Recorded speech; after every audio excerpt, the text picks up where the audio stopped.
a coisa mais preciosa que você tem? Se você perder, onde está o seu coração? Está nisso que é mais precioso para você ou é o Senhor que é mais precioso para você? Na nossa dor, quem nós estamos buscando, quem nós estamos louvando? Se a vontade do Senhor não for a mesma que a nossa, nós vamos louvar ao Senhor? Se a vontade do Senhor for que a minha família inteira morra, eu vou louvar ao Senhor?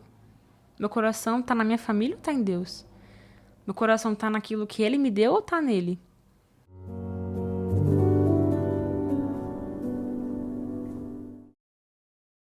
Oi, gente! Tudo bem? Sejam muito bem-vindos ao terceiro ou segundo episódio.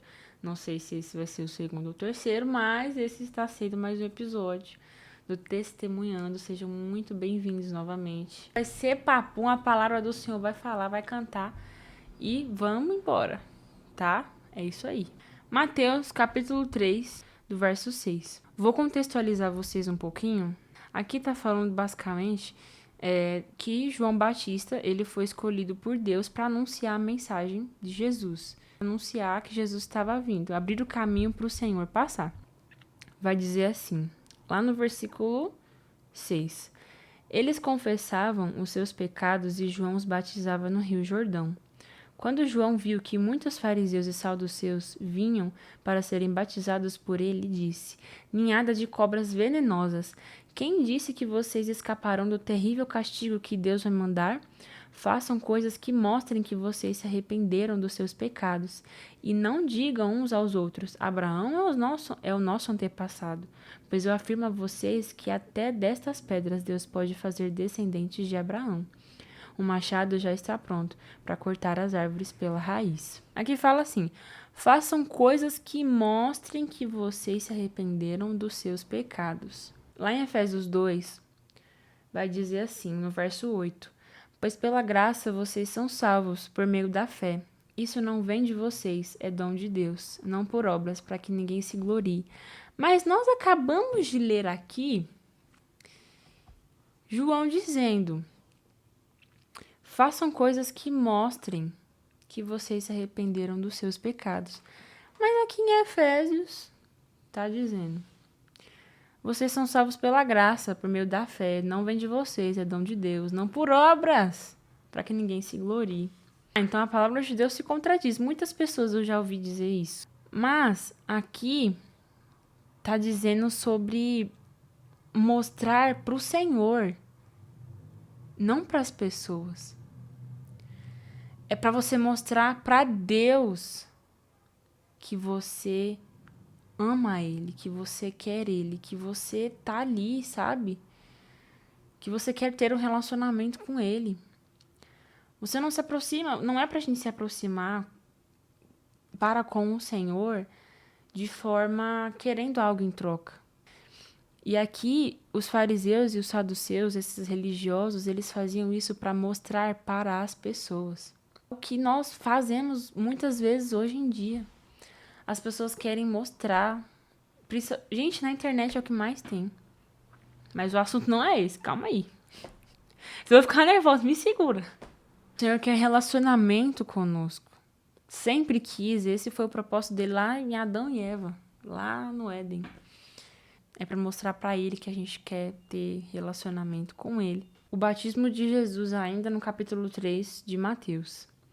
Verso 13 diz assim: Naqueles dias, Jesus foi da Galiléia até o Rio Jordão a fim de ser batizado por João Batista. João tentou convencê-lo a mudar de ideia, dizendo: Eu é que preciso ser batizado por você e você está querendo que eu o batize?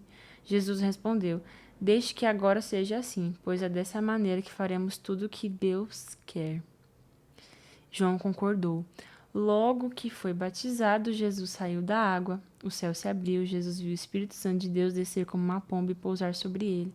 Do céu veio uma voz que disse: Esse é o meu filho querido que me dá muita alegria.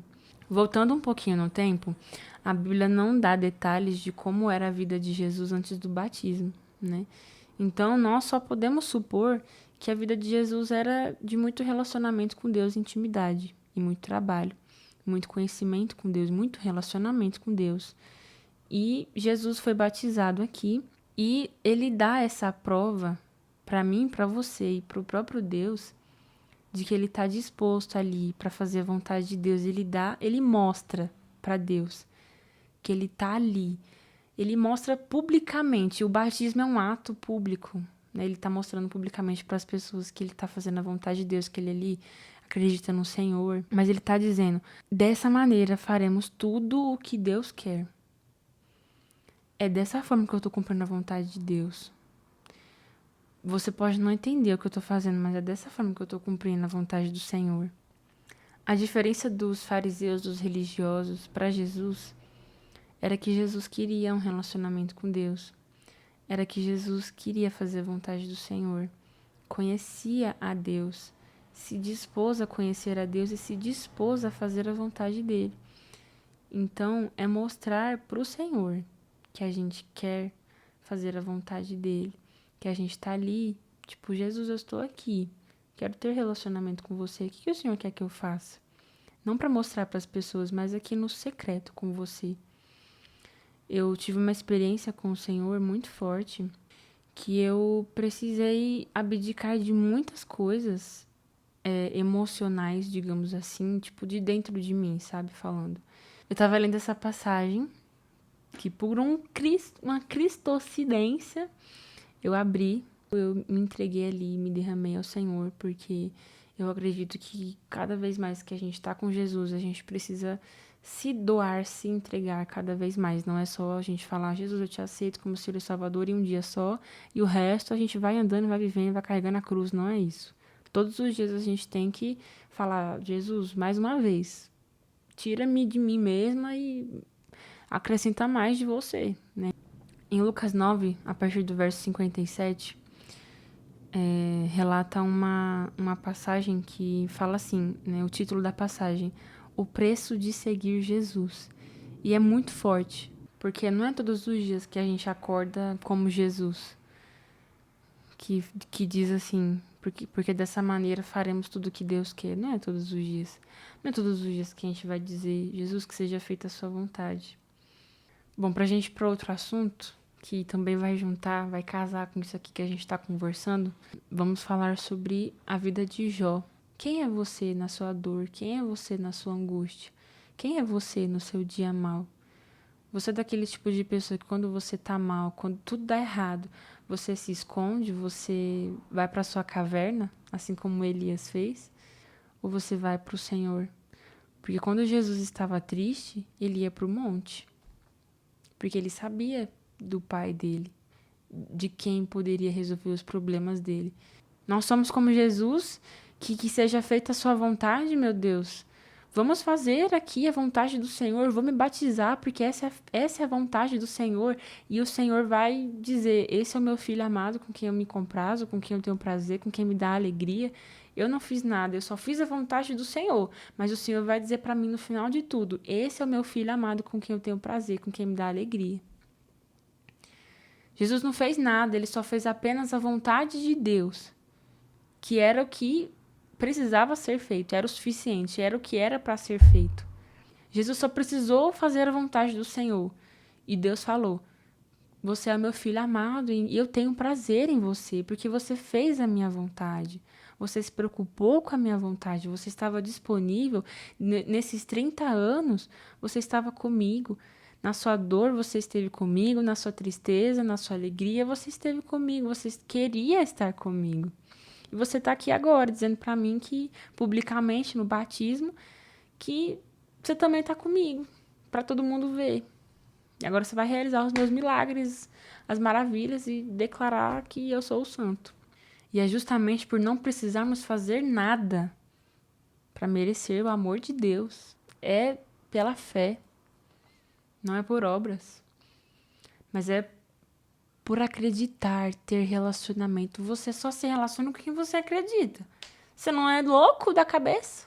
Você não tem amigo invisível? Quando eu era menorzinha, eu era meio louca da cabeça, porque eu não tinha muito amigo. Aí eu falava sozinha, tá? Eu tinha amigo imaginário, invisível. Tenho que falar, inclusive, isso pra minha psicóloga, problemática da cabeça, tá? E é um problemático isso aí, se você fala sozinho, você não tem relacionamento com ninguém. Então você só se relaciona com quem você acredita.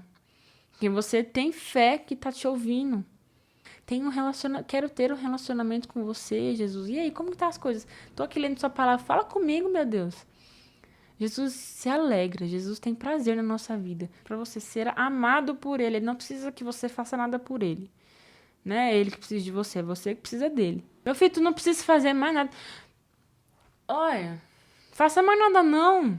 Vamos aqui para Jó, tá? Vamos dar uma revisada geral, só para vocês entenderem o contexto. Satanás estava sem o que fazer e foi ter uma reuniãozinha lá com Deus no céu.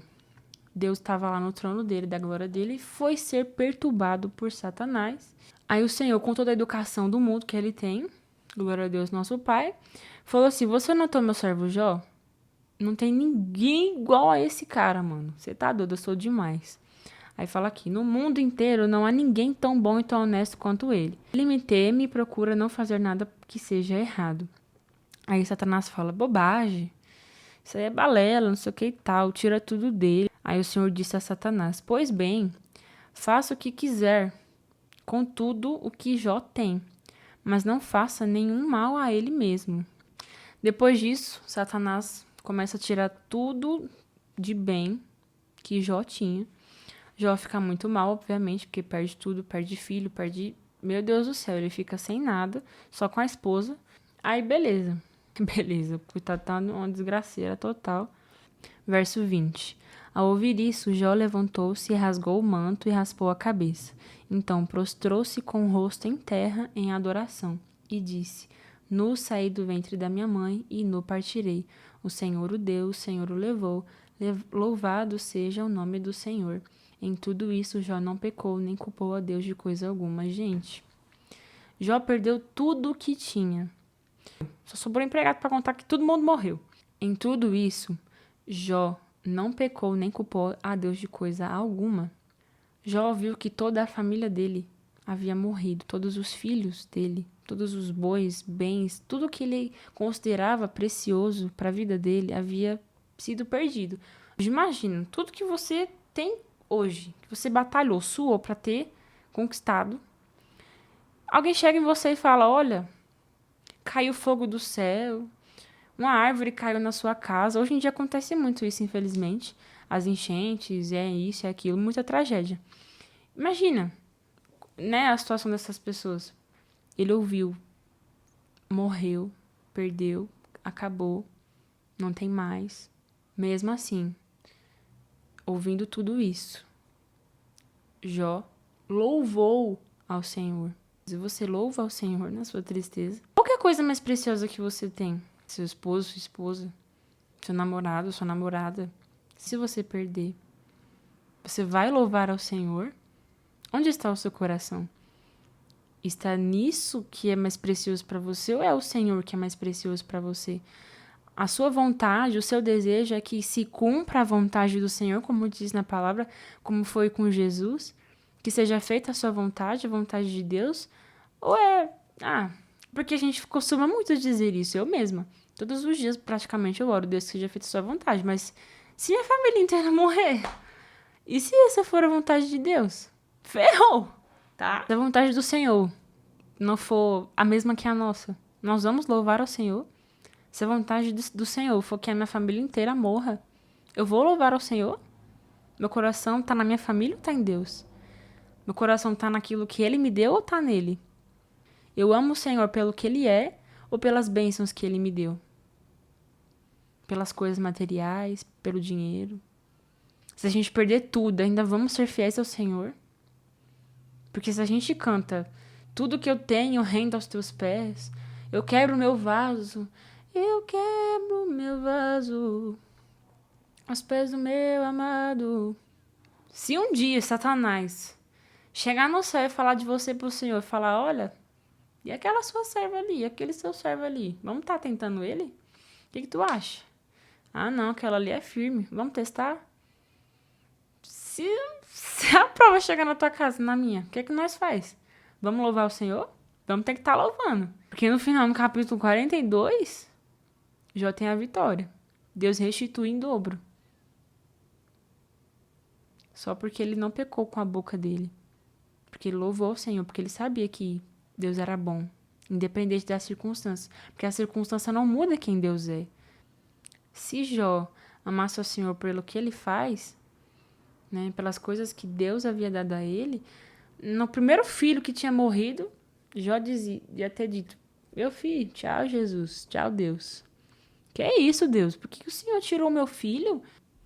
Mas ele louva ao Senhor, porque ele conhece o caráter do Senhor, ele ama o Senhor pelo que ele é, pelo caráter dele, que é imutável. O mesmo Deus de Abraão, o mesmo Deus de Isaac, Jacó, é o mesmo Deus de hoje, é o mesmo Deus de todos os discípulos da Bíblia. Na nossa dor, quem nós estamos buscando, quem nós estamos louvando.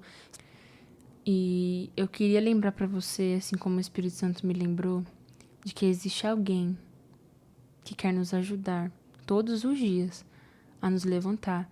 Se a gente cair, ele tá aqui para nos ajudar, porque ele é o nosso auxiliador. Se para Jó foi difícil louvar ao Senhor, gente, eu imagino.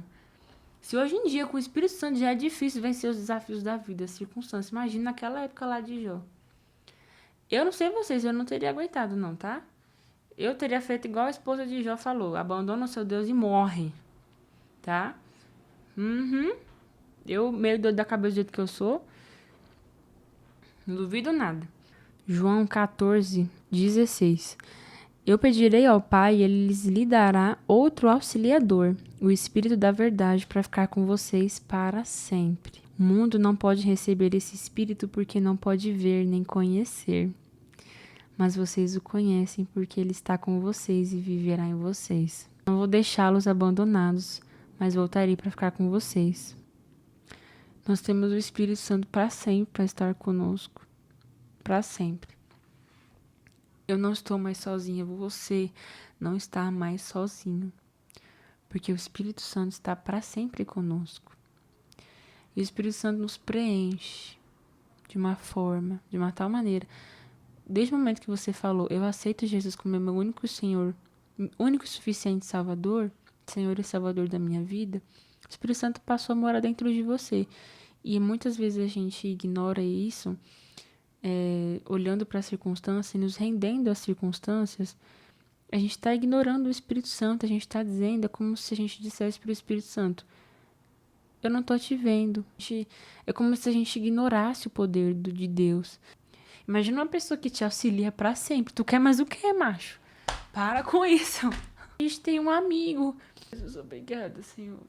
Te amo, Jesus. Te amo, Espírito Santo. Jesus, é isso aqui, meus amigos.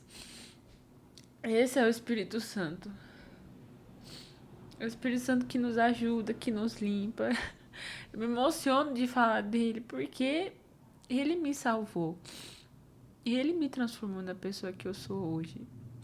Eu tô completa nele. Não falta nada em mim, porque eu tenho Jesus. Ele quer nos auxiliar para sempre. E não é alguém que se intromete. É alguém que bate na porta. Então, todos os dias eu decido. Jesus, Jesus, faça a sua vontade. Jesus, faça a sua vontade.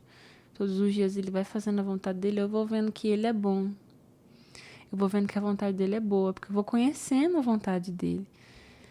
Faz aí um experimento. Começa a pedir mais a vontade dele pra sua vida. Vamos ver, prova aí. Prova e verás que o Senhor é bom. Então é isso, meus queridos.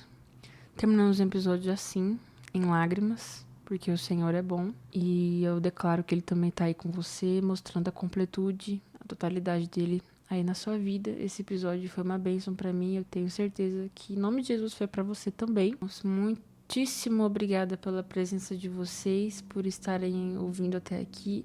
Se você gostou desse vídeo, desse podcast, desse episódio, dá um like, curte aí.